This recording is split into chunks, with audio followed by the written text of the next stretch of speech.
preparado para celebrar la concesión del Premio Princesa de Asturias de las Letras en España y el Premio Internacional Manuel Acuña en México a nuestra querida autora Anne Carson. Como sabéis, a lo largo del mes de diciembre y enero del 2020, los lunes nos han estado acompañando distintos especialistas para hablarnos de las obras que Basorroto tiene publicadas de esta autora. Así hemos podido enriquecer nuestra lectura a través de las palabras de Aurora Luque y Janet Lozano Clarion para el libro de creación, Vicente Araguas para tipos de agua, Economía de lo que no se pierde, lo hemos visto con Inés Sainz y Laura Santamaría, y Si no el invierno, con Aurora Luque. A través de estas charlas hemos llegado a conclusiones muy interesantes y acertadas sobre la poética de Anne Carson, y hoy, profundamente enriquecida y sin poder disimular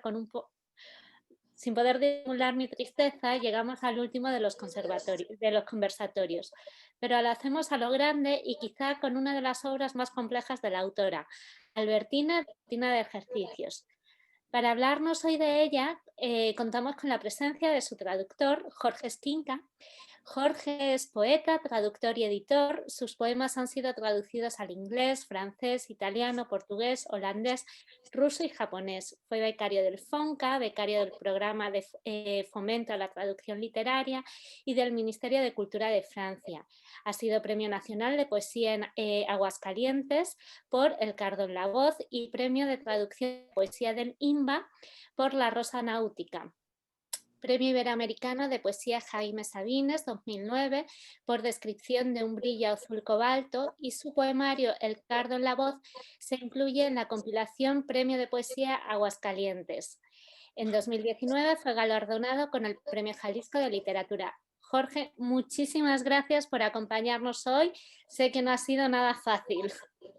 Muchas gracias a ti, María, por tus buenos oficios para reunirnos.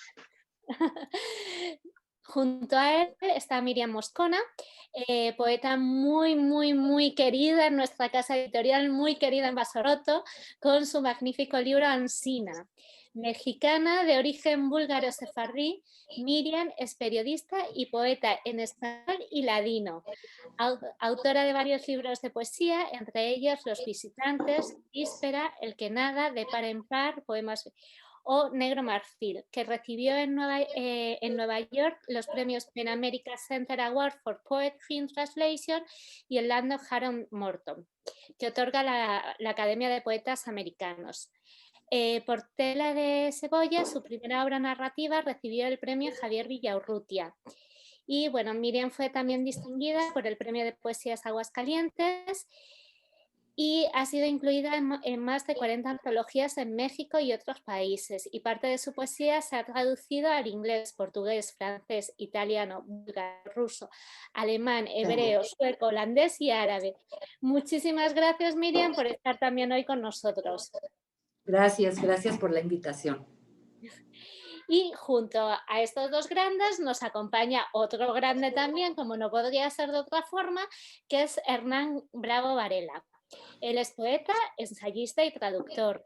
Es licenciado en Literatura y Ciencias del Lenguaje por la Universidad del Claustro de Sor Juana, donde ha sido profesor y en cuyo programa de escritura creativa imparte un laboratorio continuo de poesía desde 2010.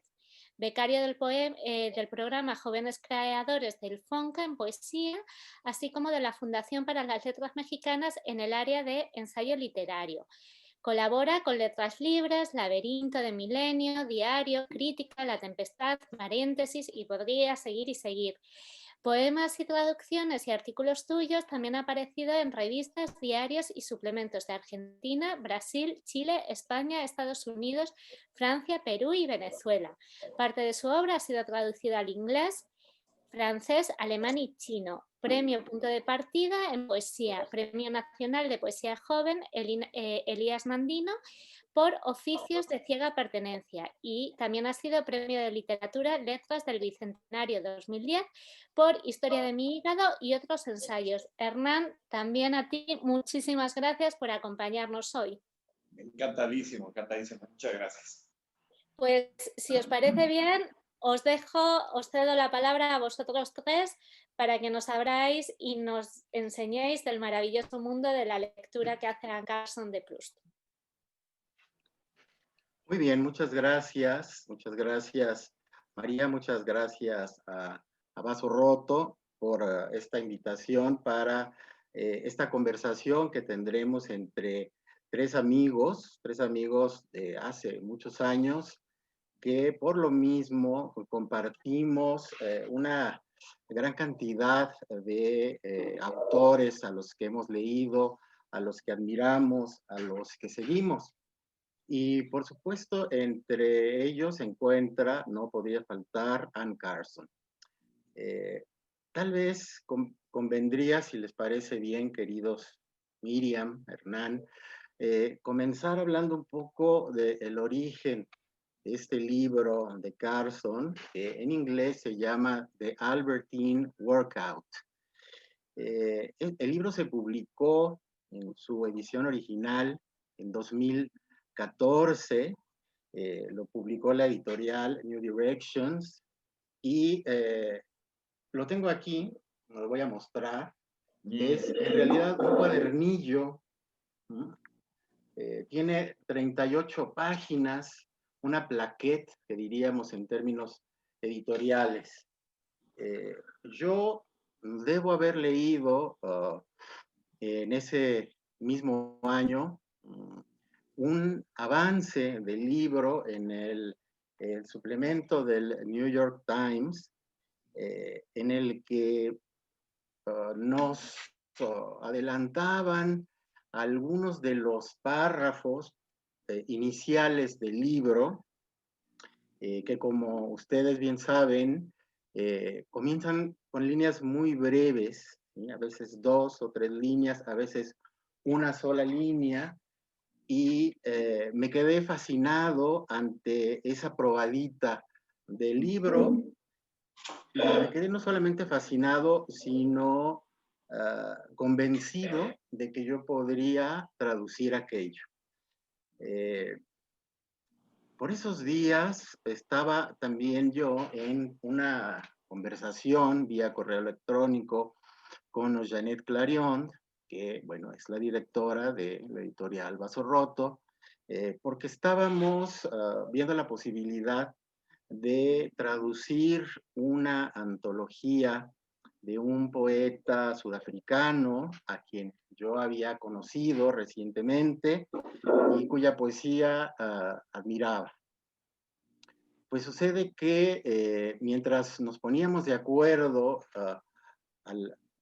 sobre la posibilidad de hacer esta traducción, aparece, como les decía, el avance de Albertine, e inmediatamente le comento a Janet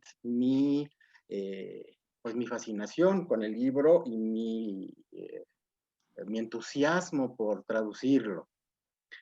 Ella me dice que casualmente, habían ya conseguido los derechos de este libro, que habían encargado a otra persona y que esa persona estaba por resolver si lo traducía o no. Entonces, dejamos que pasaran unos días. La persona que habían invitado para traducirlo decidió no hacerlo y la responsabilidad cayó entonces sobre mí.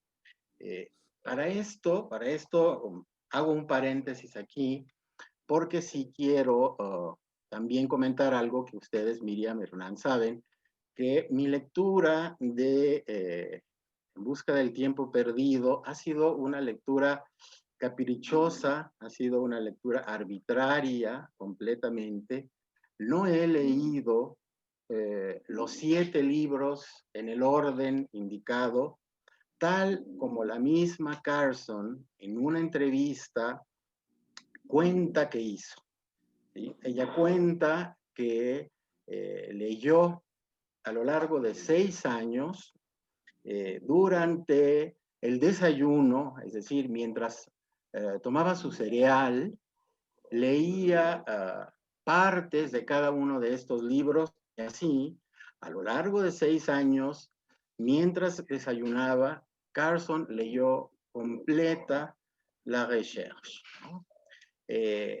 Yo no he sido para nada tan severo en mi lectura, tan disciplinado como quizá convendría serlo, y he leído completo solamente los 2 primeros tomos, Por el camino de Swan, A la sombra de las muchachas en flor, y casualmente había leído en un verano, 2 años antes de la aparición del libro de Carson, el tomo quinto, el tomo en el que aparece la figura de Albertín y que, como ustedes saben, se titula La prisionera. Bueno, entonces, yo me había quedado, por supuesto, también pues encantado con este libro y con el personaje de esta otra de las muchachas en flor, ¿no?, que causa los desvelos de Marcel.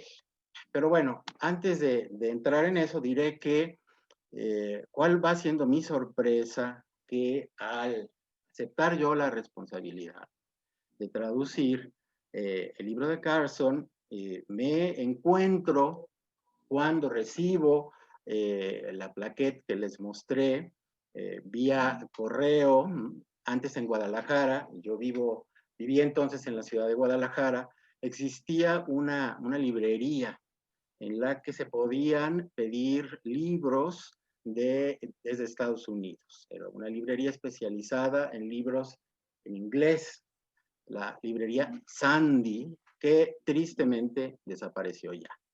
Pero bueno, recibo entonces la plaquette, y cuál va siendo mi sorpresa, que además de los 59 puntos, de los 59 fragmentos del libro, vienen otros apéndices, vienen 16 apéndices de mucho mayor extensión que que las anotaciones ensayísticas de Carson, y en las que ella desarrolla algunos de los temas, a veces de manera intencionalmente incompleta, dejándonos muchas veces como en suspenso, como invitándonos, yo diría más que invitándonos, provocándonos a pensar e incluso a debatir con ella algunos de los puntos sobre los que aborda esta complejísima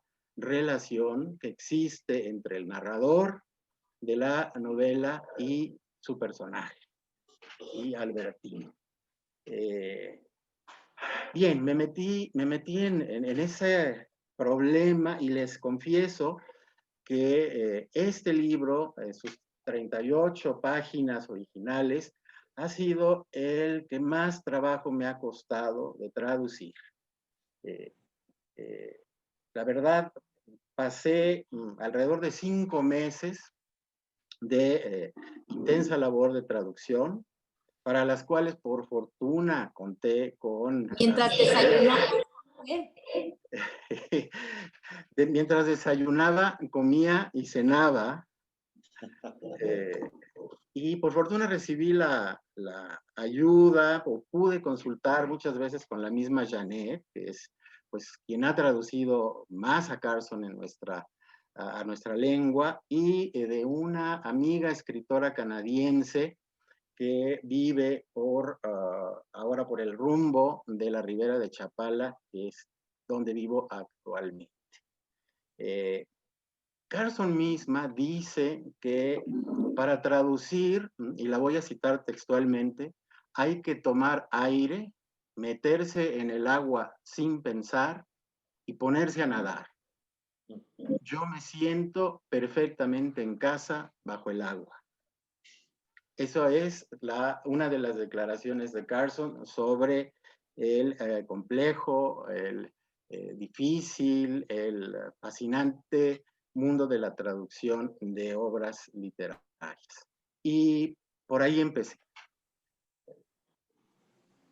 Me gustaría que pues ustedes, como lectores de este libro, comenzáramos a hablar sobre este abordaje, y quizá en principio tratar de, no de definir el género, pero sí quizá de despertar también la curiosidad entre quienes nos escuchan y nos ven, de qué se trata, cómo está escrito este libro de Carson. ¿Es en realidad un ensayo? ¿Es un libro en el que la imaginación poética también interviene de una manera muy decidida dentro de la lectura que hizo ella de Albertine y del ciclo completo de En busca del tiempo perdido? ¿A ustedes qué les parece? Me gustaría escucharlos. Miriam, tú que has leído, y sí lo sé perfectamente, completa la obra magna de Proust, creo que nos puedes ilustrar al respecto. No, por favor, no me comprometas tanto. Mira, yo les hago esta confesión. Si yo hubiese leído sin ningún contexto, sin saber absolutamente nada de la mitad del libro, el libro de las 59 entradas, no hubiera descubierto que es un libro de Anne Carson. Es un libro, y no sé si ustedes estén de acuerdo, que sin tener una división formal, tiene dos partes. Dos partes bien marcadas, la parte de las 59 entradas y después estos apéndices que tienen otra estética. Entonces, en la estética primera, que es interesantísima y fascinante, hay una Anne Carson que se mueve del lugar y eso a mí me conquista, porque pues hay muchos autores y muchos autores de primer orden que han encontrado una voz y han seguido fieles a esa voz y la ramifican un poco, van y vienen, pero ahí están siempre. Anne Carson se mueve de allí. Esta estética de las entradas es fascinante, es como una poesía minimalista, desnuda, ensayística, también muy provocadora. De pronto dice cosas que me hacen pensar que todas las cosas que uno puede decir de Albertine, que son miles, ¿por qué ha elegido esta? Y pongo un ejemplo. Dice ella que un experto en Proust, que es Roger Satouk, dice que un lector con poco tiempo podría prescindir de ese volumen, el de Albertine desaparecida. Bueno, primero, la ironía del poco tiempo, o sea, para leer 4,000 páginas de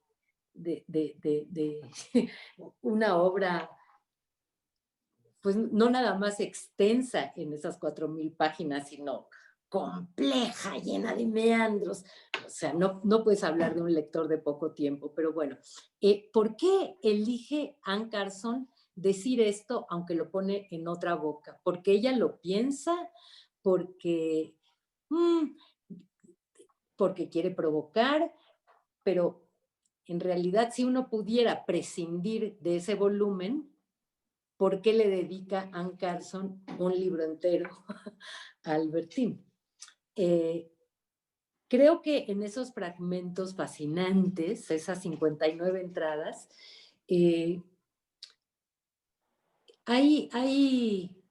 bueno, no sé, yo creo que si yo nunca hubiera leído a Proust y solamente hubiera leído esas 59 entradas, correría a buscarlo. Me imanta el mundo que ella retrata allí con toda esa ironía tremenda. Y ya lo iremos viendo, pero bueno, en estas más de 4,000 páginas, entre el Proust que narra y el Proust que vive, que actúa, que medita, y que en la narratología suele llamarse el yo narrado y el yo que narra, que es también de una complejidad y que Proust lo maneja como un dios. Bueno, Anne Carson mete mucho cuchillo ahí, me encanta, y lo hace a veces con un humor tal que en vez de ponerse solemne, lo que hace, por ejemplo, es hablar de la receta de la Magdalena. Yo creo que cualquier persona que haya oído hablar de Proust, que jamás lo haya leído, con un poco de culturita, ha oído hablar de ese instante en donde el autor remoja en una tisana una Magdalena, y eso es una resortera que proyecta, ¿no?, toda la obra. Entonces, Anne Carson, ¿qué hace con eso? Es increíble. Sí, habla de la memoria y del fenómeno de la memoria, pero ¿de qué manera lo hace? Y de qué manera también aquí, digamos, también se nota su conocimiento en literatura comparada, diría yo, ¿no? ¿Se acuerdan de ese fragmentito? No lo tengo yo aquí a la mano, en donde compara el efecto que hace esa Magdalena remojada en el té, y que, bueno, debió de haber sido tan fascinante para este personaje que es Marcel, que va por más y lo vuelve a remojar, pero pues ya no le vuelve a dar ese efecto de memoria involuntaria que le desata a través de los sentidos toda esta, todo este vínculo con la infancia. Es el apéndice 4, cuando habla sobre Así Samuel es. Beckett, ¿no? Entonces, después de que ella describe que lo hace una segunda y una tercera vez, va con Samuel Beckett y les voy a leer nada más este pedacito. Dice, la sensación de las... habla de Samuel Beckett en El bebedor de té Murphy, protagonista de esa novela de él, ¿no? De Beckett. Dice, la sensación del asiento de la silla al reunirse con sus nalgas era tan deliciosa que volvió a levantarse y a sentarse placenteramente y con gran concentración. No era frecuente que Murphy se hallara ante tales delicadezas como para tomarlas con indiferencia. De cualquier manera, la segunda vez que se sentó, obtuvo gran decepción. Así es, así es. Hernán. Bueno, ¿Cómo ha sido tu lectura?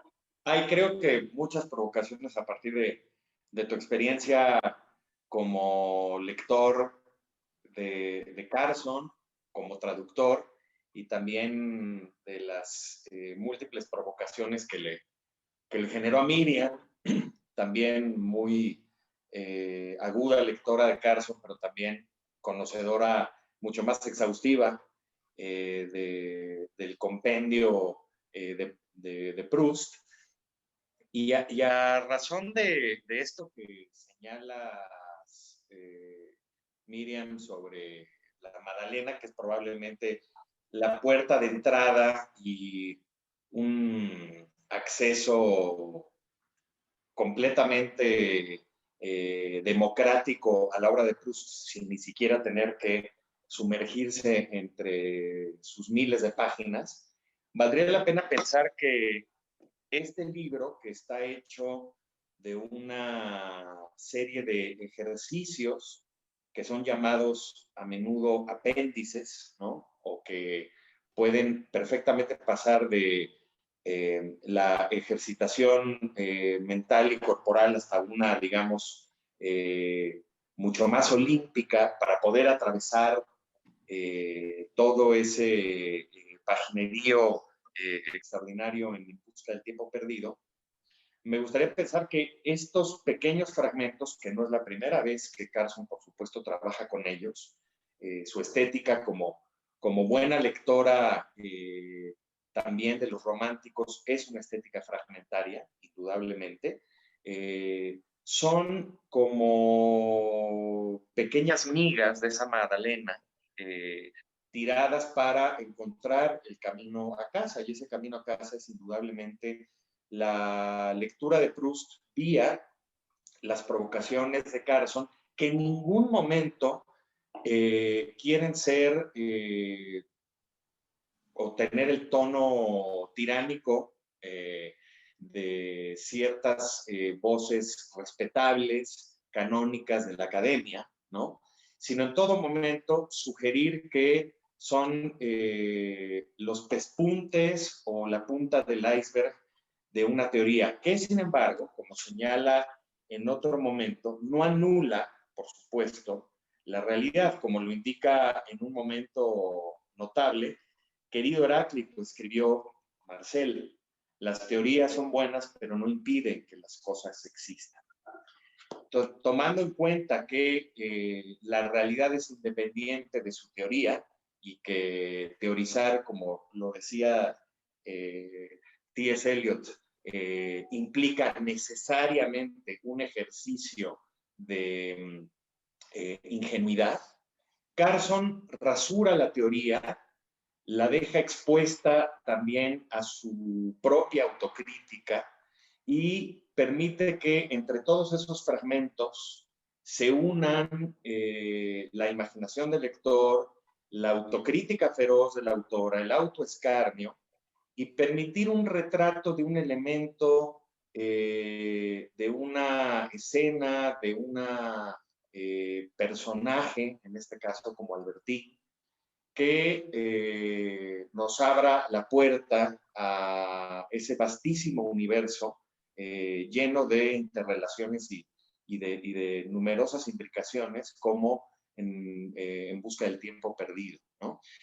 Cuando señalabas, Jorge, que para Carson lo más importante a la hora de traducir es zambullirse directamente y sin prólogos en el agua, ¿no? Podríamos hablar precisamente de esa estética amniótica que también está presente en otros libros de Carson y que aquí está también con mucho protagonismo y con mucha lucidez, elucubrado en estos fragmentos y apéndices. De tal manera que lo que tenemos es en germen, deseablemente, la gestación de un lector potencial de Proust. Es decir, creo sin ninguna duda que en el momento en el que terminemos esta breve rutina de ejercicios, no solamente estaremos preparados y tonificados para leer En busca del tiempo perdido y probablemente esa adenda que ahora llamamos Albertine disparue, Albertine desaparecida, ¿no? Sino que además estaremos preparados para zambullirnos en esa aporía novelesca que indudablemente es todo ese ciclo, esa saga de En busca del tiempo perdido, ¿no? De tal manera que cuando leemos en un apéndice el momento de la flecha de Zenón, ¿no? De Zenón de Lea, y entendemos que a través de esa imagen hecha de un instante inmóvil tras otro, tenemos en perspectiva el dibujo del arte novelesco de Proust, también tenemos dibujado con muy pocos trazos, ¿no? Casi con una, a la manera de la caligrafía oriental, la propia estética ensayística, poética, de traducción en Anne Carson, y que no es sino un instante reconvertido en otro que aparenta una inmovilidad absoluta, pero que irradia precisamente desde su contención, desde su gestación, desde su latencia, volvemos otra vez al asunto amniótico, una vida posible más allá del cementerio, del canon, de las estatuas del arte literario y sobre todo una nueva manera de llevarse la contra, que es algo que yo agradezco siempre enormemente a Carson. Carson es uno de los más diabólicos ejemplos de cómo hay que ser un abogado del diablo para nosotros mismos y cómo podemos ser fiscales y defensores de nuestra propia estética y de la estética de los otros, ya sea Proust, ya sea Paul Celan, ya sea Safo, ¿no? Y eso creo que es vital tomarlo en cuenta para emprender la lectura de este pequeño pero sustanciosísimo libro. Sin duda, por supuesto que Creo que Carson, como bien lo han comentado ambos, Miriam, Hernán, es una mujer de una inteligencia no solamente privilegiada, de una gran erudición, y también poseedora de un muy peculiar sentido del humor, incluso más allá de eso, de un ingenio. En inglés se diría to be witty, ¿no? Ser ingeniosa, ser lista, y a la vez manifestando su punto de vista de los autores que ha leído, de los autores que admira. Ya los mencionó Hernán, sobre algunos de los que, a los que les ha dedicado libros completos, largos ensayos, y también de, como ya hemos comentado, de retar al lector, ¿no? Y de invitarlo a estar o no estar de acuerdo con ella. Yo creo que una de las características, incluso diría una de las virtudes del pensamiento de Carson, del pensamiento que plasma en sus escritos, en sus poemas, tanto como en sus ensayos, o en la combinación que hace de ambos géneros, en la fusión que hace muchas veces de ambos géneros, es precisamente esta idea de discutir algo que a ella le ha causado sorpresa, que le ha causado disgusto, que le ha causado placer también, y comunicarlo abiertamente al posible lector. De ahí, por ejemplo, lo que tú mencionabas, Miriam, en el párrafo donde cita esta declaración de Shattuck, donde dice que es de los 7 libros, el quinto, La prisionera, el único que podría un lector que tuviera poco tiempo saltarse, ¿no? Y es como a mí me parece darle una cachetada con guante blanco a este señor al decirle: ¿a ti te parece que ese libro hay que saltárselo? A mí me parece que es el libro que hay que leer con atención, en el que hay mucho que discutir en torno no solamente a la relación que tiene Marcel, el narrador de las novelas, con Albertín, sino en general con las mujeres, ¿sí? Desde el primer tomo, desde Por el camino de Swan, hay ya esta fascinación del ser femenino, que comienza, por supuesto, como lo sabemos, con la obsesión por recibir el beso nocturno, los mimos de parte de su madre, que se va a ir extendiendo hacia la abuela, hacia las tías, hacia las señoras de la alta sociedad que va conociendo a lo largo de las novelas, a la aristocracia, por supuesto, y particularmente hacia las muchachas. El personaje de Gilbert, que es el primer amigo de Marcel en la novela, el primer amigo, el primer enamoramiento, la primera novia de Marcel, ya entra dentro de esta atmósfera del misterio, ¿sí? El misterio del ser femenino, que Marcel se obsesiona por desentrañar, y va a encontrar en Albertín, pues quizá la encarnación más absoluta, más profunda de lo incognoscible. Sin embargo, Marcel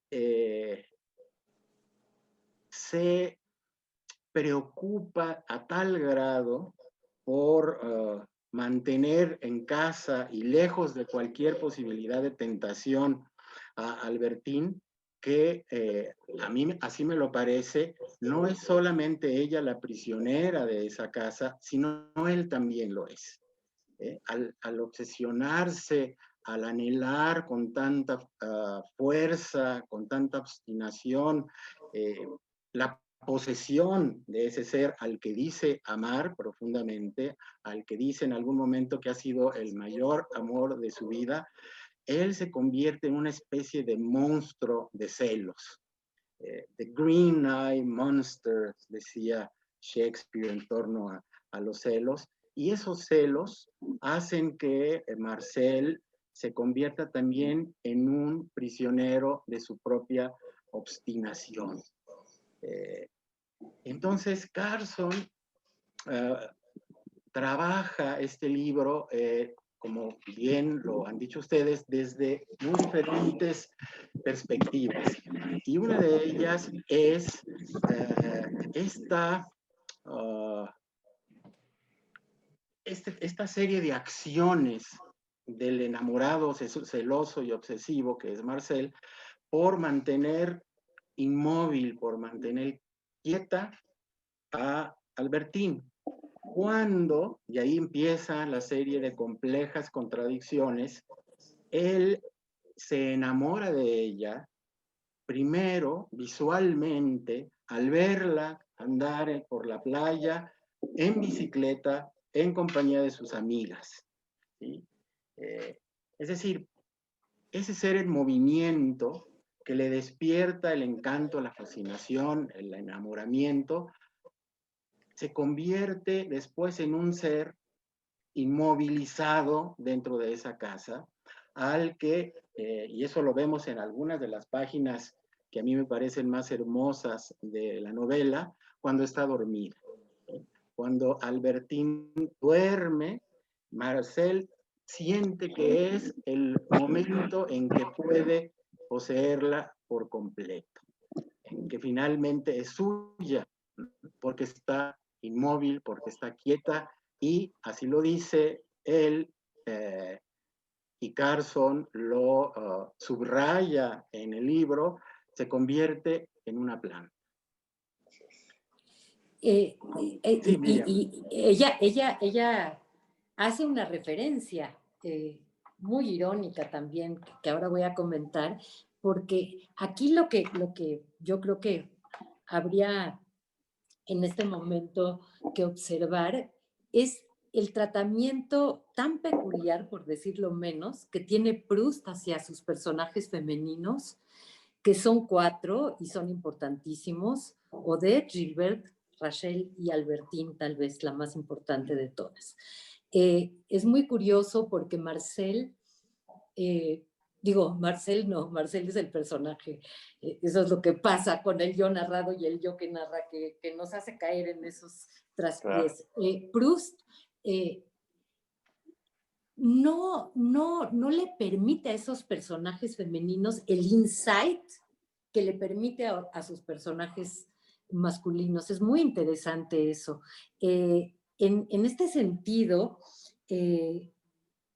nosotros vemos actuar a estas mujeres y yo veo que hay una relación entre la primera mujer importantísima de la Recherche, que está en el primer libro, que es Odette de Crécy, en donde Swann, que es visto como una especie de alter ego del autor, se enamora de esta mujer que primero es descrita como una cocotte y después se convierte en lo que algunos, como mi gran maestra Luz Aurora Pimentel, con quien estuve en un seminario durante 10 años leyendo La Recherche, llama una sacerdotisa de la moda. Entonces, Swann se enamora de Odette y ahí empieza este primer pellizco de los celos. Allí empieza otra vez un personaje a hacerse lo que tú dices, Jorge, prisionero de sus propias emociones. Entonces, Odette es descrita, ay, bueno, en realidad no es tan bella, y miren, tiene una verruga, y mira, se le ve medio ridículo el sombrero y las plumas, y no, en realidad no la quiero tanto, y sí la quiero, pero ¿qué voy a hacer? Y no, todas estas cosas que tiene también con Albertín, ¿no? Que las vamos a ver repetidas de verdad con Albertín. Y bueno, llega un momento en que pasa una noche y ve en el departamento de Odette la luz prendida, ven unas sombras a Odette con una figura que él supone masculina, entonces entra en toda esta locura de celos y después de que uno ya ha leído las 700 páginas del primer libro, acaba por decir y pensar que perdí los mejores años de mi vida por una mujer que ni era de mi tipo. Cuento esto porque en Albertín es increíble cómo muchas, miles de páginas después, en Albertín sin pasar eso pasa igual. Porque él dice, cuando estoy mucho tiempo con Albertín, me aburro. Me gusta cuando está dormida. Y al mismo tiempo, esos celos a donde él deduce que ella miente, le miente diciendo que ella no es lesbiana, le miente diciendo que ella no le es infiel, y la forma en que Anne Carson, eso vamos a comentarlo después, yo creo que los tres aborda todo eso, pero el asunto es cómo Marcel, el personaje, en una escena memorable, tiene sentada a Albertín en sus rodillas, en sus piernas, y ni con esa posesión tiene paz, porque ella se fuga. Él dice que no la puede tener porque ella se fuga a través de la mente. Entonces uno dice, no, no es posible, ya no es posible todo esto, es pase lo que pase. Y después tiene celos cuando ella ya se ha muerto. También quiero abrir aquí algo que me parece muy importante que comentemos, que es no nada más el asunto de los celos, sino el asunto de la relación entre biografía y obra. Sí. ¿Qué tan importante es conocer la biografía de un autor? Yo creo que lo importante está en las obras, no en la biografía. Sin embargo, Proust, que es el memorialista, que juega con nosotros, juega con la memoria de los lectores, que al haber leído tantos miles de páginas, también el fenómeno de la memoria, de recordar como lectores los sucesos del libro, perfilan perfectamente lo que ocurre con la memoria en la vida real. Bueno, eso es una maravilla de parte del autor, no cualquiera puede hacer eso, créanmelo. Y lo que creo yo es que esta pregunta de qué tan importante es la biografía, Anne Carson pica también, pellizca también allí, dando una serie de datos. Por ejemplo, Albertín, y se sabe perfectamente, el personaje está basado en Alfred de Agostinelli, que fue el chofer de Marcel Proust, o sea, qué difícil, ¿verdad? Ahora que ¿cómo se lo define? Del fuente autor, original. del que vive, del autor, verdadero, del que está fuera del libro. Anne Carson dice, hay una carta en donde dice que no nada más lo quiere, sino que lo adora. Y todo lo que ocurre en la vida real de Proust frente a Agostinelli, cómo está transfigurado en la transposición a Albertín. Entonces es imposible no tener un ojo para poder hilar todos esos cabos. Si está hasta estudiada la música que oían en uno de los salones de los Verdurán, que había una orquesta que tocaba todo el tiempo una melodía, y Proust, con un talento único, describe cómo se oye esa melodía. Se sabe, porque lo han estudiado, que es una fusión entre una obra de Gabriel Fauré y de Saint-Saëns, etc. Entonces, con más razón, este personaje fascinante que es Albertine. Y no sé si, Jorge, el otro día platicábamos la relación puntual que hay entre lo que quiso hacer Marcel personaje cuando Albertine se fue, y lo que hizo Marcel Proust, el autor, fuera de la vida del libro, cuando su amado Agostinelli murió. Todo esto está relacionado con unos versos de Mallarmé, y ya no quiero abusar del micrófono, cuéntenlo ustedes. Sí, por supuesto.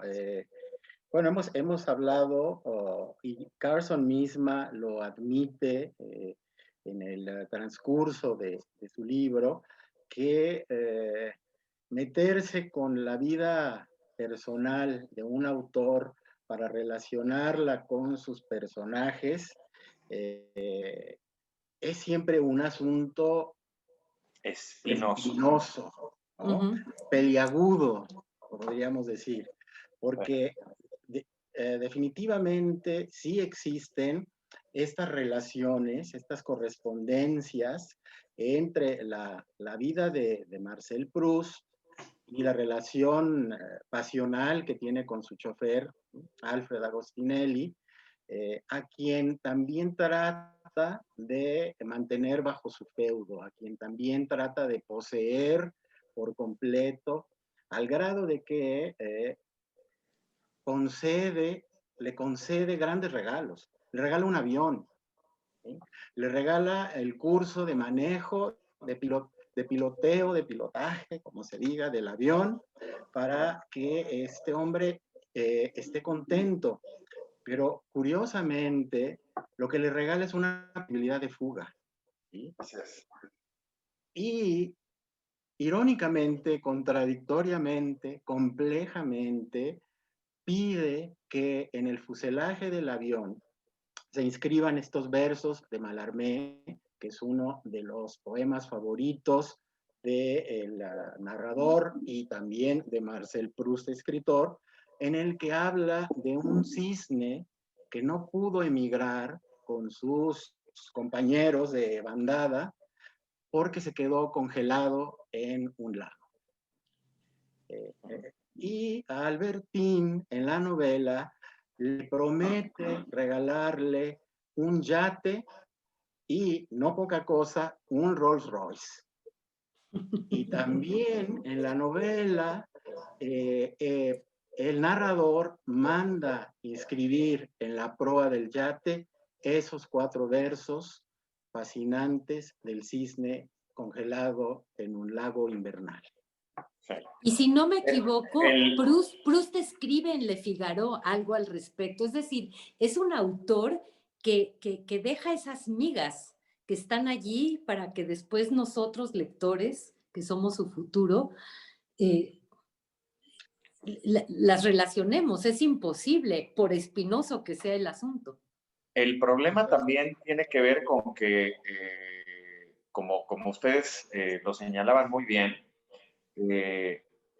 todos estos obsequios y estas visiones a bordo de medios de transporte, ¿no?, que permiten ver a los personajes en movimiento y que son de entrada el golpe de atracción para Marcel, ¿no?, en la novela de Proust, pero que también lo son en la vida real, como es el caso de Agostinelli, la bicicleta, el yate y el avión.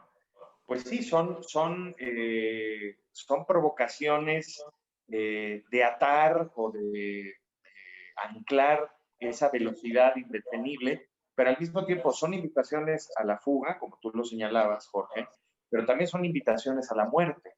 Finalmente lo es trágicamente para Agostinelli, ¿no?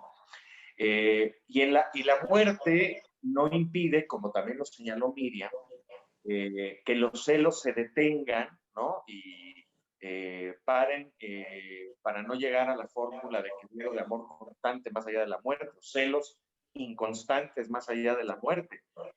También importa quiere decir cómo ese estacionamiento o esa quietud es lo que permite que el objeto preciado, atesorado, que se vuelve un objeto de colección, ¿no?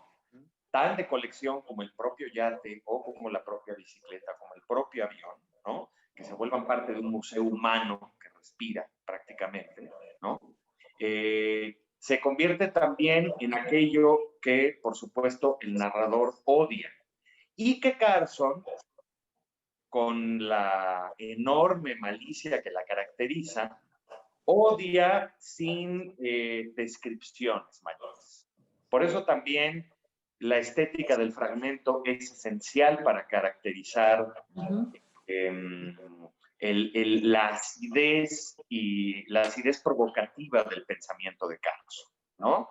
De tal manera que cuando, por ejemplo, en un momento dice la propia Carlson, vista de frente la cara de Albertín es dulce y hermosa, pero vista de lado presenta una nariz ganchuda que llena de horror a Marcel.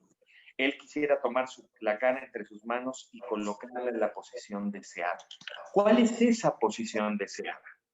Es decir, es casi como si se tratara de la cara oculta de la luna o del Dr. Jekyll que esconde al Mr. Hyde, o también, ¿por qué no decirlo? Y hay que aquí recordar también en términos más arquetípicos, ese gran cuento de Nathaniel Hawthorne, La marca de nacimiento, donde un científico, a la manera de Pigmalión, le quiere quitar un enorme lunar que ocupa la mitad de la cara de la amada de este científico, a sabiendas de que si se la quita, no solo le quita la fealdad, sino que le arrebata la vida, ¿no?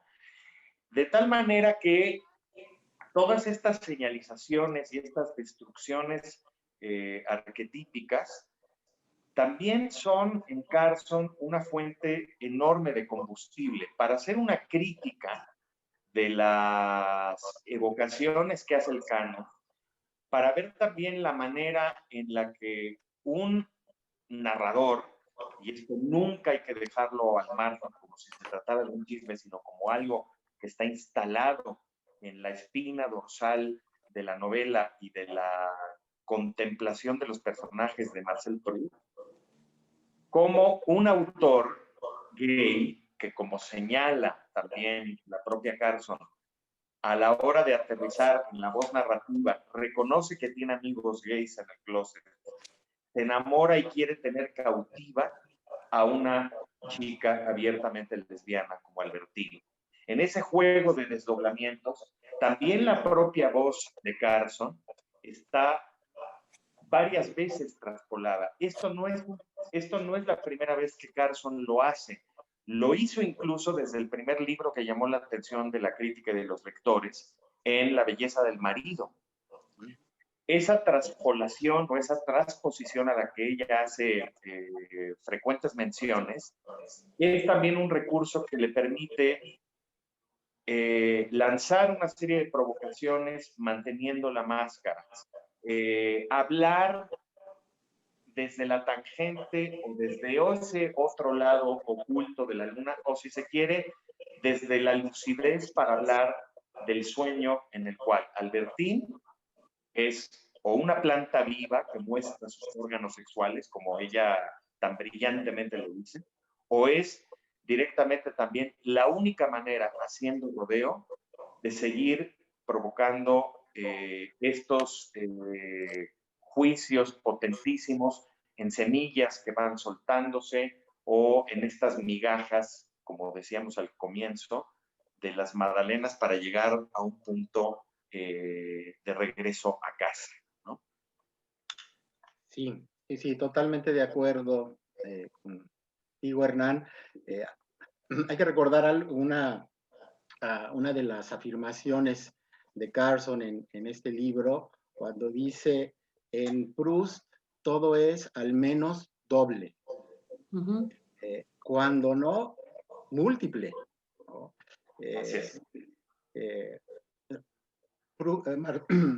El narrador se enfrenta con innumerables Albertines. Claro, él quiere tener a la que su deseo le pide, su anhelo de posesión, mantener cautiva, pero él sabe de antemano que esto es imposible. Y hay otra frase de la novela en la que dice, uno solo ama aquello que no posee por completo. Así es. Y es la cita que escribe Carson en el apartado 52 de su libro. Es únicamente esta cita que me parece fundamental, porque de ahí depende toda la complejidad de la novela.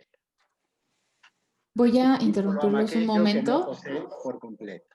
Nada más para avisarles que tenemos 10 minutos y que la gente que quiera hacer preguntas puede ir poniéndolas por el chat. Pero bueno, los dejo adelante. Tal vez sería importante, Jorge, nada más para terminar con tu idea, decir que inmediatamente después de ese fragmento en donde Anne Carson dice uno solo ama aquello que no posee por completo, dice Marcel, inmediatamente después, en el 53, dice que hay 4 formas en que Albertina es capaz de evitar ser poseída por completo en el volumen 5. Durmiendo, mintiendo, siendo lesbiana o estando muerta. Y solo en las 3 primeras puede fingir. Claro. Solo en las 3 primeras puede escaparse, ¿no? Ahora, también respecto a esa cita que hiciste, Jorge, creo que es importante traspolarla nuevamente siguiendo el juego o la rutina propuesta por Carson, ¿no?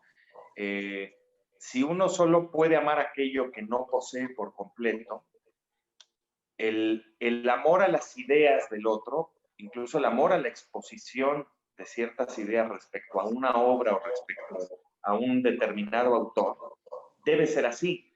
Por eso Carson es tan estricta, tan acerada, tan aparentemente estoica en su reflexión en torno a este pequeño tomo de Proust que podríamos leer como un apéndice de En busca del tiempo perdido. Es decir, si es difícil o imposible asumir por completo aquello que amamos, y Carson le dedicó 7 años de su vida, ¿no? La única manera de abordar ese amor es de una manera inconstante, frágil, desmenuzada, en retazos, y ese es el valor de congruencia enorme que tiene Carson, insisto, no solo para tratar la vastísima obra de Proust, que en sí la breve ingeniería de este libro ya constituye una ironía respecto a esto, ¿no? Sino para tratar al propio Paul Celan o a Simónides de Ceos o a la propia Safo, que ya de por sí fue la primera artista fragmentaria de la historia, etcétera, etcétera, ¿no? Carson está siendo de alguna manera consciente de esos límites y a partir de ahí establece la propia dinámica de la escritura del libro. Sí, por supuesto, por supuesto. Carson también hay un momento en el libro en que hace una serie de relaciones, una relatoría de la cantidad de adjetivos que a lo largo de los 7 tomos de En busca del tiempo perdido, Proust le aplica al aire, ¿sí? Creo que vale la pena leerlos por la conclusión a la que llega después de citarlos, ¿sí? Es el apéndice 15 Y habría que decir que hay dos, ¿cierto? Hay dos apéndices sobre los adjetivos, A y B. Exacto, sí. Así es. Sí. En el apéndice A dice lo siguiente: los adjetivos son las asas del ser. Los sustantivos nombran el mundo. Los adjetivos te permiten asir el nombre e impedirle que vuele por tu mente como una explicación presocrática del cosmos. En Proust, por ejemplo, el aire de forma adjetival puede ser pegajoso, escamado, exprimido, rasgado, prensado o diluido en el libro 1. Pulverizado, ruinoso, embalsamado, destilado, esparcido, líquido o volatilizado en el libro 2. Tejido o quebradizo en el libro 3. Coagulado en el libro 4. Fundido, vidriado, untuoso, elástico, fermentado, contraído, distendido en el libro 5. Solidificado en el libro 6. Y no parece haber aire en absoluto en el libro 7. Percibo un muy escaso valor en esta clase de información. Fíjense aquí la ironía. Pero hacer estas listas es parte de la mejor diversión que tendrás una vez que te internes en el desierto de la vida después de Proust. Yes. Bueno, creo que eso dice mucho del espíritu a la vez acucioso, ¿no? Súper puntilloso, detallista de la lectura que hizo Carson de la recherche, y después tener esta salida un tanto divertida, graciosa, en la que dice, bueno, quizá no tiene una gran utilidad hacer esto, pero es lo único que uno puede ponerse a hacer después de que tu vida, al terminar de leer las 4000 páginas de la novela, se ha convertido en un desierto. Y también en un apéndice, con esa misma ironía, habla, es el apéndice 32 sobre la esclavitud, no voy a entrar en detalles, pero al final se hace una pregunta. ¿Cómo es que todo esto incide sobre la diferencia entre metáfora y metonimia? Perdón, este apéndice se me fue de las manos. Es decir, aquí Anne Carson, en un sentido muy crítico, está hablando de Proust, pero está hablando de ella, hablando de Proust también. Y bueno, hay una... ¿Cómo lo definirían ustedes? Es como un distanciamiento también brechtiano hacia una obra que se ve que le pegó duro. Si Bueno, yo tuviera además enfrente a Anne Carson, me darían tanta curiosidad, tantas cosas de cómo pero es que trabaja este libro. lo dijiste muy bien, Miriam, creo. O sea, claro que hay un distanciamiento brechtiano porque la voz que ensaya en este libro es una voz teatral, por supuesto. Como en buena parte de la creación de voces y de personajes en toda la obra de Carson, e incluso en sus reescrituras de algunas tragedias, ¿no? Claro que necesita este tipo de distanciamientos a menudo abruptos, ¿no? Recordábamos Jorge y yo en otra conversación como en Antígona, por ejemplo, Antígona e Ismene empiezan a hablar con muchos topes, con muchas dificultades, y una se voltea y le dice a la otra, oye, parece que estamos hablando como si fuéramos personajes de Beckett. Entonces, eso inmediatamente genera un distanciamiento brechtiano, como tú lo llamas, para suspender, ¿no? la idea de la ilusión crítica, es decir, que estamos suspendidos como sobre un empirio de ideas, ¿no? Y decir, no, nunca dejamos de estar viendo el texto desde una máscara y hay que también saber refrenar ese apetito, ¿no? Y también no puedo dejar a un lado, lo podría decir de alguna mucho mejor manera Carson, ¿no? Que cuando yo me estoy atreviendo a hacer preguntas retóricas, en realidad me estoy saliendo por la tangente y tengo que reconocerlo en un acto de obligada honestidad, pero también en un acto de enorme malicia literaria, ¿no? Por supuesto. Sí, sí, Yo, sí. yo creo Adelante, que Miriam. es momento de darle la palabra a los que quieren hablar, porque tenemos 1 hora y 10 minutos de haber empezado y creo que le toca a la gente, si tiene algún comentario, echarnos un jitomate encima, lo que sea. Bueno, les voy leyendo Con las mucho gusto, sí. preguntas. ¿Me escuchan bien, verdad? Sí. Les voy leyendo las preguntas. Dice Héctor Iván González, mi pregunta es para mi querido Jorge Esquinca. ¿Crees que la perspectiva intertextual de Carson haya influido en un poemario tan bello y tan complejo como Cámara Nupcial? Bueno, gracias por la pregunta. Yo creo que sí, yo creo que es muy difícil, después de haber leído a Carson desde hace años, después de que apareció en español La belleza del marido, pero yo incluso desde antes, porque el primer libro que leí de Carson debe haber sido hace más de 10 años. Es un libro que se llama Class, Irony and God, y me lo regaló una queridísima amiga y extraordinaria poeta que se llama Dolores Dorantes.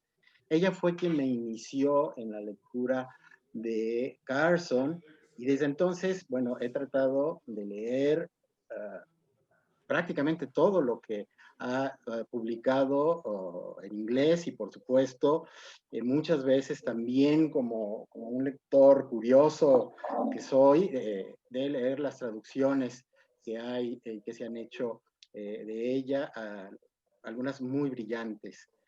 Por supuesto que sí pienso que me sirvió, o la lectura de Carson me ha servido de estímulo, ¿sí? Me ha servido de acicate para incorporar en mi propio registro poético algunas de las argucias, quizá, de las mañas que Carson aplica en sus propios libros.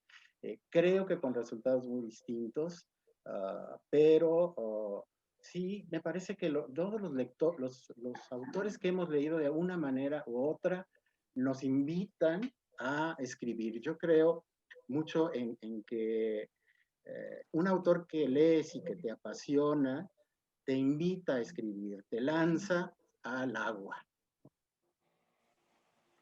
Gracias, Jorge. También nos pregunta Josué Ramírez para los tres. Jorge, Miriam, Hernán, me han gustado mucho las 3 perspectivas de lectura que hacen de este libro de Carson, que se presenta como lo micro frente a lo macro. Me pregunto, ¿cómo perciben la influencia de Anne Carson en las generaciones más recientes de poetas en México y Latinoamérica? Uy, bueno, un abrazo al querido Josué y otro a Héctor Iván también. Miriam seguramente se podrá expandir de manera mejor que yo, pero a mí sí me gustaría decir que sin el magisterio de Carson sería muy difícil no solo entender lo que está pasando en buena parte de la poesía latinoamericana contemporánea o reciente, por dejarlo menos suspenso de la escena del arte visual, ¿no? Pero indudablemente todos estos mecanismos que hemos entresacado de Albertín Rutina de Ejercicios y que están presentes en todos sus grandes libros, Eros, el dulce amargo, La belleza del marido, en fin, hombres en sus ratos, en sus tiempos libres o en sus ratos libres, etcétera, etcétera, etcétera. Exactamente, de creación. Yo creo que han sido un faro para todavía capitalizar mejor la idea de que no hay escritura que, digamos, desborde, rebase y atente contra la lógica circular del mercado, que no sea al mismo tiempo una traducción y una transposición o una transliteración, una biografía recortada, un texto dramático, una carpeta, un cajón desastre, etcétera, etcétera, etcétera. Lo que nos ha enseñado Carson con su peculiarísimo, indefinible e inclasificable estilo, es que la varia invención en realidad no solo es la mayor de las posibles y complejas novedades del arte literario, sino que fue la primera, y que los presocráticos que ella tanto admira son en realidad algunos de nuestros primeros poetas, pero también líricos, pero también de nuestros primeros aforistas, pero también nuestros primeros ensayistas personales. Sería interminable poner aquí todo lo que en sus vueltas y revueltas del pasado clásico a nuestros días nos ha enseñado Carson a lo largo y ancho, desde Estados Unidos hasta Chile, Perú y luego allende las fronteras en España, con lo que toca señalar respecto a la maestría y el magisterio de Carson. No me detengo aquí a señalar puntualmente algunas de las influencias mayores, pero yo creo que desde la generación de Jorge y de Miriam, pasando por Teddy López Mills, por ejemplo, quien también la ha traducido muy brillantemente, hasta llegar a autores jovencísimos, pienso en Freddy Villanueva o pienso en alguien como Sara Uribe, por ejemplo, la escritura de Anne Carson es absolutamente pivotal, ¿no? Y es muy impresionante cuando un escritor genera eso que has descrito en otras tradiciones, porque no estamos hablando de poetas que escriben en inglés, sino ya en otras lenguas. Y creo que Anne Carson ha podido romper con la fuerza de su trabajo todos esos diques lingüísticos y ha realmente influido la concepción y la escritura de poetas de diferentes lenguas. Seguramente también lo hay en francés y en griego, ¿no? Ha hecho el crossover. Exacto. Saludos. Les leo otra pregunta. Dice Gabriela Peirón, ¿por qué creen que Carson haya elegido para su libro a Albertine y no a Odette o a Gilbert o a la duquesa de Guermantes? Buena pregunta, ¿eh? Miriam, pues, te toca. Bueno, para empezar, aquí en alguna de las entradas, me gustaría tenerla a la mano, no la tengo, pero en estos datos duros que ella da, dice que Albertine es el personaje más mencionado en toda la obra de la Recherche. Claro. No me acuerdo cuántas entradas tiene Albertine en la Recherche. Yo creo que si yo tuviera que escoger a un personaje... Es el 2, perdón. Aparece 2.363 veces en la novela de Proust. Por lo menos en nombre, ¿no? Su nombre. No me quiero poner al tú por tú con Anne Carson porque pues no, me caigo del ring, pero si yo tuviera que escoger para hablar a un personaje femenino en la obra de Proust, también hubiera escogido a Albertine. Es de una complejidad, y te digo, también lo es Odette. Odette es fascinante, y además ella ha tenido una serie de transformaciones de otro tipo a lo largo de todo el libro, pero bueno, en eso yo también me sentiría imantada por el mismo personaje para hablar de él. Me da una curiosidad saber si en esos 6 años de desayuno de cereal de Anne Carson, ella leía sabiendo que iba a escribir este libro. Y así como tú, Jorge, que dices que de todo lo que has traducido, que no es poco, este libro tan breve ha sido el que más trabajo te ha costado. Estoy segura que Anne Carson, que ha hecho obras de una complejidad tremenda, meterse con Proust, sí le ha de haber dado unos empachos de cereal tremendos.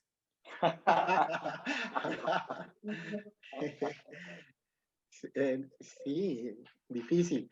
Ahora, quizá, y esto lo dejo yo también como una interrogación, porque también le permite a Proust como autor decir más cosas del mismo Marcel. Quizá porque a través de esta complejísima relación que tiene Marcel, narrador, con Albertine, protagonista y ser y amada suya, se manifiesta también él quizá en su más profunda, en su más amplia expresión. Es una muy buena respuesta. Sí. Y a mí también solo me gustaría dejar apuntada una provocación, o sea, si Albertine no es, en realidad, o no ocupa en la cosmogonía tan peculiar, ¿no? O en la constelación tan peculiar que ha hecho Carson en algunos de sus libros, un sitio tan emblemático como simbólico, a la manera en la que lo hizo la propia Antígona, ¿no? En una de sus versiones, pero también y muy recientemente la Helena de Troya, que por cierto también es otra especie de fantasma cautivo, ¿no? A la manera de Albertine, ¿no? Y que cristalizó en Marilyn Monroe y que la traspoló ahí en un muy reciente monólogo publicado por Carson, ¿no? Creo que es parte de esa constelación arquetípica femenina que le interesa, en la que le interesa a Carson indagar, ¿no? Y zambullir. Oigan, ¿y no creen que esta notación de Anne Carson en otro libro, a donde dice que Eros viene del griego carencia, tiene que ver también mucho con su interés en la pregunta que nos hace Gaby Peirón acerca de por qué eligió a Albertine? Eros, carencia, qué fuerte. Sí, esa insaciable búsqueda de la completud, ¿no? Imposible, ¿no? Y pongo una interrogación. Exacto. Sí. Les leo un comentario de Diana y luego les leo otra pregunta. Dice Diana Reséndiz, este es su penúltimo libro, lo que me hace pensar que es la más lograda de su síntesis de su método y poética. De un ejercicio de lectura construye un diálogo entre intertextualidades, vida versus obra, crítica de la visión de la mujer y de los celos en un autor y finalmente como vértice entre metonimia y metáfora. A mí me parece genial, me llevó a Proust, sí, y me regresó a eso de confrontarme conmigo misma porque Carson habla con ella y lo teatral es que sabe que también está hablando con nosotros que la leemos. Gracias. Y luego Paulina Morales pregunta, una pregunta, quizás ya la respondieron, pues llegué tarde. ¿Qué piensan ustedes del título? ¿Por qué rutina de ejercicios? ¿Se refiere a los ejercicios, a los fragmentos de Carson o también a algún pasaje de Proust? Jorge, ahí sí. Bueno, la dificultad de la traducción, en la que comentábamos en un principio, está desde el título mismo. ¿Sí? The Albertine Workout en inglés nos puede perfectamente remitir, como lo comenta mi querido Luis Miguel Aguilar en un ensayo, a Jane Fonda, ¿sí? Al workout video que hizo Jane Fonda hace ya algunos años, en el que da una serie de ejercicios, una rutina de ejercicios físicos para mantenerse en estupenda forma, como, dicho sea de paso, lo ha logrado ella misma a lo largo de su vida. Es decir, podemos remitirnos incluso a algo tan físico como eso, tan físico como lo que implica la lectura de estar leyendo los copiosos volúmenes de la novela mientras se está comiendo un cereal. Es decir, es un ejercicio complicado porque hay que tener el libro en una mano y la cuchara en la otra. Entonces, bueno, también ahí hay un ejercicio mismo en físico al desarrollar esta lectura a lo largo de 6 años.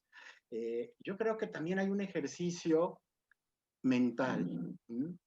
La inteligencia, las cosas que pasan por su mente le importan muchísimo a Carson, de tal manera que bien puede pensarse que estos 59 párrafos con sus 16 apéndices le han servido a ella como un ejercicio de su propia inteligencia, para mantenerse en forma, finalmente.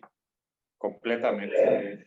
Es una tonificación de sus músculos críticos y ¿Tuviste duda de cómo traducir el título? ¿O te fue claro? Hice una larga lista, que ahora no recuerdo, pero creo que finalmente me quedé con este. Como ustedes, Miriam Hernán, que son también estupendos traductores, saben perfectamente, cuando uno traduce, se enfrenta a una enorme multiplicidad de opciones de resolver una frase o de encaminar un adjetivo, ¿no? Y tienes que quedarte con una. Entonces, una de los dilemas en que entra siempre el traductor es: ¿escogí la mejor? Yo creo que en este caso estoy contento con el subtítulo que puse al libro y en general con la traducción también, aunque por supuesto, como todos lo sabemos, es perfectible y las traducciones sucede también como con los propios escritos, nunca se terminan, se abandonan. Ahora, casi 6 años después de haber hecho la traducción, por supuesto que la revisaría y haría algunas correcciones. Además debe de ser interesante para ti porque han salido otras traducciones de este mismo libro. Hay una, por ejemplo, en Chile, hecha por Verónica Sondek. Mira, va a ser muy interesante leerla, claro que sí. Bueno, ya para terminar y para redondear, tenemos muchísimos comentarios, pero los dejo con esta pregunta de Luciano para que cerremos la conversación del seminario de hoy. Y Luciano dice: quería preguntarle a Miriam si piensa que puede haber un paralelismo entre la ambigüedad de Albertine y la ambigüedad de género literario, es decir, eso que parece y no es en la literatura, un ensayo que en realidad es un poema. Gracias. Es una buena forma de plantearlo, ¿no?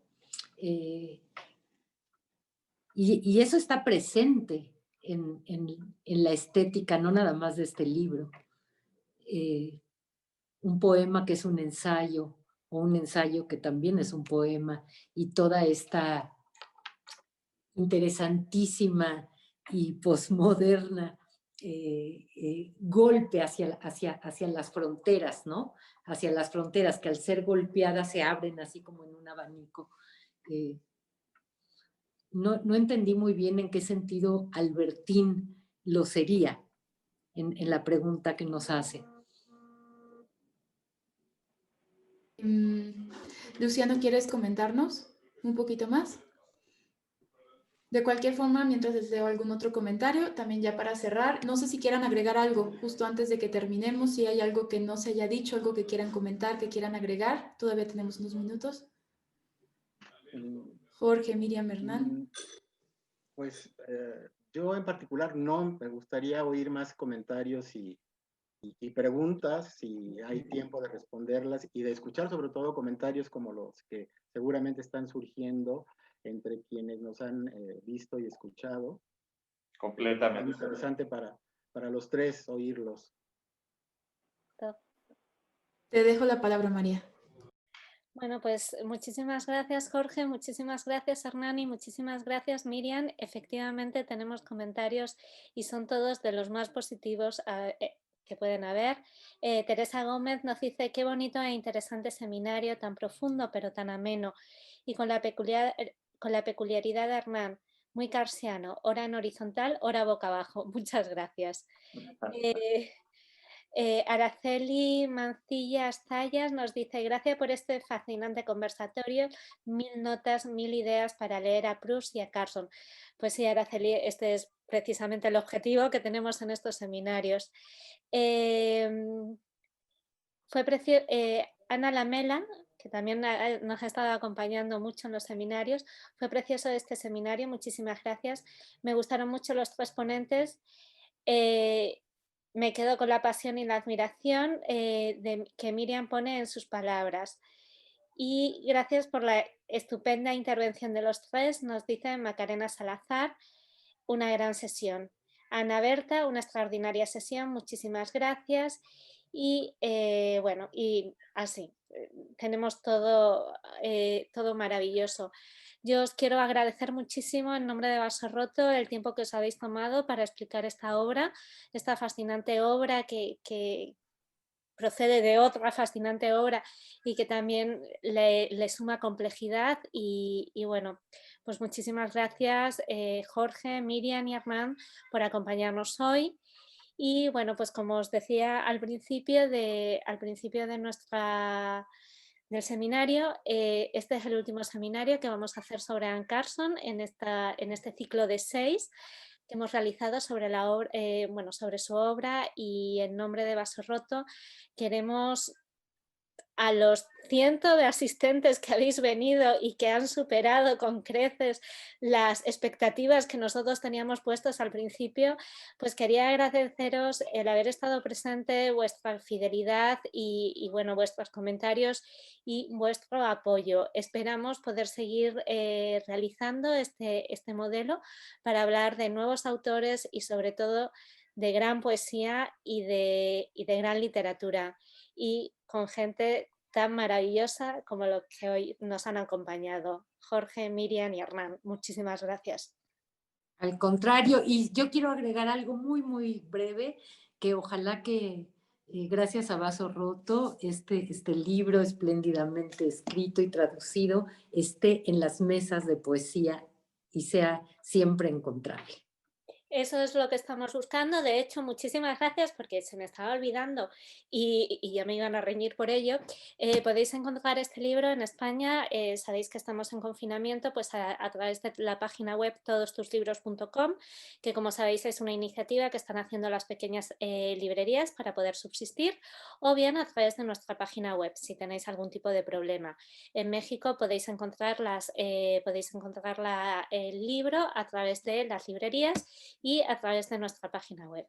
No tanto, ¿eh? No estamos ahora en el péndulo, pues sí, justo como actualizando, estamos ahora en el péndulo, estamos en Gandhi, que en una semana ya habrá en existencia, estamos en nuestra página web y también estamos en el sótano. Y sí, nos preguntan que si se vende en Estados Unidos, lo podemos enviar desde nuestra página web. Si lo pides desde la página web de México, sin duda te lo hacemos llegar. Pero bueno, en el péndulo seguro hay en existencia, en el péndulo Condesa y en Gandhi, y se lo envían a toda la República, y en Gandhi me parece que en un par de semanas ya habrá en existencia también.